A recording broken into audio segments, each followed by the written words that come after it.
Kurva kasus corona atau COVID-19 di tanah air melonjak per Sabtu 18 Juli 2020. Posisi Indonesia saat ini melampaui Cina yang merupakan negara pertama terjangkit virus berbahaya tersebut. Dari data worldmatters.info yang dilansir FIFA pada Minggu 19 Juli 2020 pukul 7 waktu Indonesia bagian Barat, kasus positif di Indonesia sudah menembus angka 84.882 kasus dengan ada penambahan 1.752 kasus baru dalam sehari terakhir.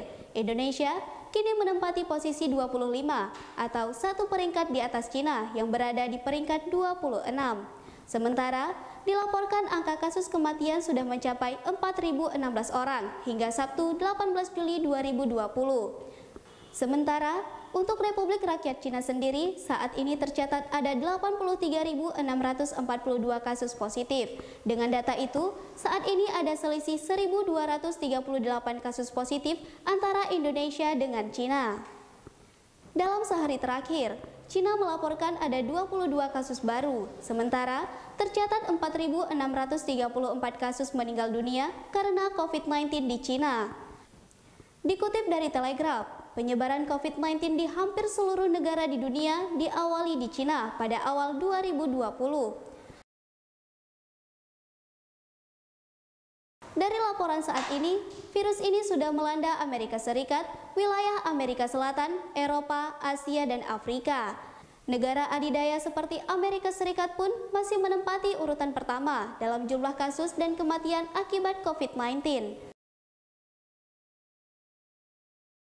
Data worldmatters.info per Minggu pagi 19 Juli 2020, Amerika Serikat saat ini terdapat 3.825.043 kasus positif. Ada penambahan kasus positif sebanyak 55.031 kasus baru dalam sehari terakhir di Amerika Serikat. Lalu, posisi kedua ada Brazil dengan 2.750.124 kasus positif. Brasil saat ini menjadi negara dengan kasus tertinggi COVID-19 di wilayah Amerika Selatan. Bagaimana tanggapan Anda? Silahkan tuliskan pada kolom komentar. Dukung terus channel Seramo TV dengan cara subscribe, like, share, and comment agar kami semakin semangat memberikan informasi terbaru dan menarik untuk Anda. Terima kasih.